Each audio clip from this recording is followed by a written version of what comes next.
A dangane da batun ƙungiyar AES wadda ta haɗa da Nijar, Mali, Burkina Faso, kamar yadda kuka sani shugabanta a yanzu shine Kaftin Ibrahim Traore, shugaban ƙasar wato Burkina Faso, a yanzu ya fitar da wata sanarwa a dangane da sha'ani ko batu na tsaro wanda ƙasashen AES ke fuskanta, Nijar, Mali da Burkina Faso. Kuma matsalar tana fuskantuwa ne a dalilin turawan mulkin mallaka na Faransa, inda shugaban ƙasar Burkina Faso Ibrahim Traore kuma shugaban ƙungiyar AES ya ƙara da cewa gabaki ɗayansu waɗannan shugabanni na AES na Nijar, Mali, Burkina Faso, cewa da Chani, Assimi Goïta da kuma Ibrahim Traoren shi kansa suna ci gaba da ƙoƙari wajen magance duk wata matsala ta rashin tsaro. Sannan Kaftin Ibrahim Traore shugaban ƙasar Burkina Faso ya miƙa ta'aziyyarsa ga dukkan dakarun sojojin ƙasashen da suka wato kwanta dama a fagen daga saboda yaƙi da ta'addanci da kuma kawo tsaro da kwanciyar hankali. Duba da irin namijin ƙoƙari da waɗannan dakarun sojojin AES suke yi domin tabbatuwar tsaron a ƙasashen gaba ɗaya. Jawabin Kaftin Ibrahim Traoren dai a matsayinsa na shugaban ƙungiyar AES ta Nijar, Mali, Burkina Faso, saƙo ne da yake ƙunshe cikin cika shekaru 2 da wannan ƙungiya ta AES Nijar, Mali, Burkina Faso ta ɗauka da kafata, a yanzu shekaru 2 kenan da kafa wannan ƙungiya ta AES.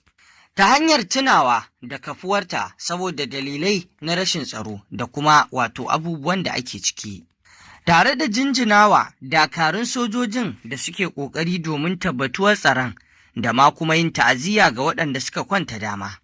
Wannan jawabi na shugaban ƙasar Burkina Faso a matsayinsa na shugaba a wannan ƙungiya jawabi ne da ya fito da irin ci gaba da nasarori da wannan ƙungiya ta AES ta samu da kuma irin abin da ke fuskanta.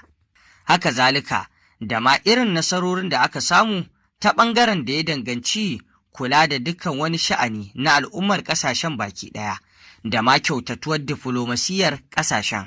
Haka zalika da tattalin arziki da ya bunƙasa na ƙasashen.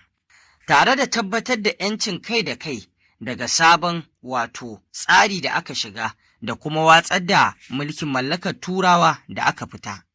Kaftin Ibrahim Traore a cikin jawabin nasa ya tunasashe da al'umma wannan kafuwa ta ƙungiyar AES a ranar 15 ga watan Satumba na shekara ta 2023 wanda Nijar, Mali, Burkina Faso suka yi domin shawo kan matsalar tsaro da kuma wato fatattakarta da kuma tsarin kare martabar ƙasashen ta hanyar taimakon juna cikin haɗin kai da kuma tabbataccen 'yancin kai da kuma kishin kai. Kaftin Ibrahim Traore ya ƙara da cewa a ranar 6 ga watan Yuli na shekara ta 2024,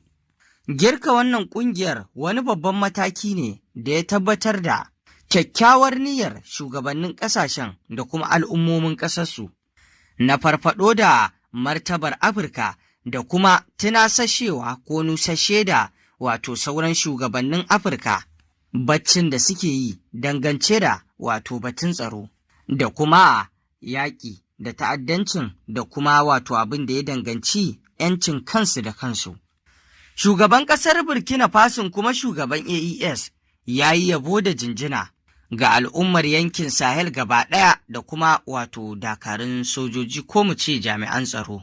Shugaban ya yaba wa manya-manyan mutanen Sahel game da jajircewarsu da kuma juriyarsu da kishin ƙasa da kuma ƙwarin gwiwarsu wajen ba da haɗin kai, wajen ba da haɗin gwiwa ga shugabannin da kuma wato jami'an tsaro baki ɗaya. A cikin wannan gwagwarmaya ta ceton kai da kai domin samuwar tabbataccen 'yancin da ake fata, ba 'yanci irin wanda Turawa suka ba da shi wanda yake ba tabbatacce ba, a yanzu ne aka samu tabbataccen 'yanci. Sannan ya jinjina wa maza da mata matasa, kai har ma da waɗanda suke wato 'yan asalin ƙasa ne da suke ƙasashen waje.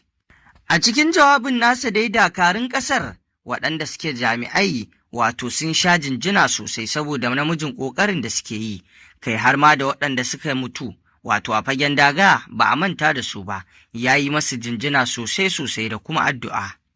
Ya yi addu'ar Allah Ubangiji ya ji kansu da rahama kuma ya sa aljanna ce makomarsu saboda sun mutu wajen kare ƙasarsu. Ya kuma miƙa ta'aziyya ga iyalai ahalin waɗannan sojoji da suka kwanta dama. Haka zalika ya yi addu'a ga waɗanda suka jikkata suka samu raunuka a dalilin yaƙi da ta'addanci domin tabbatuwar tsaro a ƙasar nan, ko mu ce ƙasashen AES. Ya ce Allah Ubangiji ya tashi kafaɗansu ya koro masu da manzon sauƙi. Haka zalika a dangance da barazana da wato turawan mulkin mallaka na Faransa ke yi wa wato ƙasashen AES, da kuma zaɓi da shugabannin AES da al'ummar ƙasashen suka yi wa kansu na zaɓi na hanya da za su wato sami ‘yanci na kansu da kansu. Kaftin Ibrahim Traore ya tunatar da cewar an girka wannan ƙungiyar ne a cikin yanayi na barazana da ta'addanci da dukkan wani al'amari na sha'anin tsaro da ake ƙalubale a cikinsa, wanda ba a taɓa ganin irinsa ba samsam. Ana cikin tsaka da wannan al'amari ne aka kafa wannan ƙungiya ta AES, da kuma irin tada zaune tsaye da ƙasashen yamma suka ringa yunƙurin yi domin kawo wato abin da yake na tasgaro ga wannan ƙasashe a yankin Sahel gaba ɗaya. Haka zalika da barazana akan mulkin soji da ƙasashen ke shiga, cewar idan ba a daina ba ko ba a ajiye ba za su kawo hari, za su ƙaƙaba wato takunkuman karya tattalin arziki, sannan su dagular da tsarin diflomasiyyar ƙasar, wato ƙasashen AES. Sannan kuma sai suka biyo ta kafofin yaɗa labarai da sharri da makirci da ƙarya da dai sauransu, da jefa fargaba da kuma ruɗani akan wannan tafiya ta ƙasashen Sahel AES, dudan su ɓata suna ga wannan ƙasashe ko kuma ga waɗannan shugabanni. Jawabin na Kaftin Ibrahim Traore, shugaban Burkina Faso kuma shugaban AES, ya yi tir da Allah wadai da wannan manufa ta turawan mulkin mallakar da kuma karnukansu waɗanda suke dafa masu wajen cimma burinsu, wajen tunzura al'ummar yankin domin su yi wa magabatansu bore, amma kuma duk da sun so yin hakansu bai cimma ruwa ba, hakan ba ta faru ba, in ji Kaftin Ibrahim Traore. Tun da dai al'ummar yankin gaba ɗaya sun riga sun gane manufar waɗannan turawan mulkin mallaka da kuma karnukansu, inda al'ummar ƙasashen suka yi alkawarin kama juna da kuma mutunta juna da kuma tabbatuwar ci gaba da kuma wato tsayawa kai da fata domin tabbatuwar 'yancin ƙasarsu, cikin ba da haɗin kai da taimakekeniya domin komai a kai ga gaci, babu ragwanta, babu raba kai, babu rabuwar kanu wajen wato al'amuran da suka shafi ƙasa. Inda Kaftin Ibrahim Traore ya ce a tare za mu komai, a tare za mu cimma gaci har sai mun kai inda muke so mu je. Sannan Kaftin Ibrahim Traore a ƙarshe ya ce shekaru 2 kenan da girka wannan ƙungiya, gashi kuma yau wato dukkan wani sakamakon alheri sai ganinsa ake yi. A ko'ina wannan alheri sai ganinsa ake, kuma a ko'ina sai guda ake yi wa wannan ƙasashe na US. Kowane ɗan ƙasa murna yake, sai dai daga nasu ɓangaren turawan mulkin mallakar da karnukansu suna cikin baƙin ciki da irin ci gaba da kuma al'amura da suka sauya ƙasar Nijar, Mali, Burkina Faso. Da gani suke yi kamar kwalliya ba za ta biya kuɗin sabulu ba a AES, sai gashi kuma kwalliya tana biyan kuɗin sabulu, inda suke ci gaba da ninka ƙoƙarinsu wajen makircinsu da zagon ƙasa domin su tabbatar ga hakansu ya cimma ruwa, amma ina hakan bai samu ba, inda suke ƙoƙari wajen dagula al'amura da kuma ganin wato harkokin tsaro sun lalace a ƙasashen AES, inda ya ce ba za mu kwanta ba, za mu ci gaba da ninka namu ƙoƙarin domin tabbatuwar dukkan wasu wato abubuwa na ci gaba da tsaro da kwanciyar hankali ya samu a cikin ƙasashenmu ba tare da gazawa ba. Inda ya ce a yanzu duniya kowa ya gani yanda ake begen ƙasashen AES, diflomasiyarsu sai ƙara wato haɓaka take,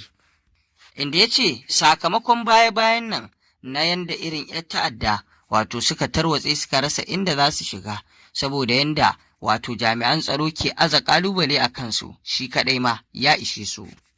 A dangane da haka ne, Kaftin Ibrahim Traore ya yi kira ga wato dukkan ɗaukacin al'ummar wato AES gaba ɗaya da su ƙara tashi su zage dantse, a ƙara naɗe wando, a kirshe zani, a ci gaba da gwagwarmaya, a ci gaba da kokawa domin kokawa ba ta ƙare ba, nasara tana nan kusa.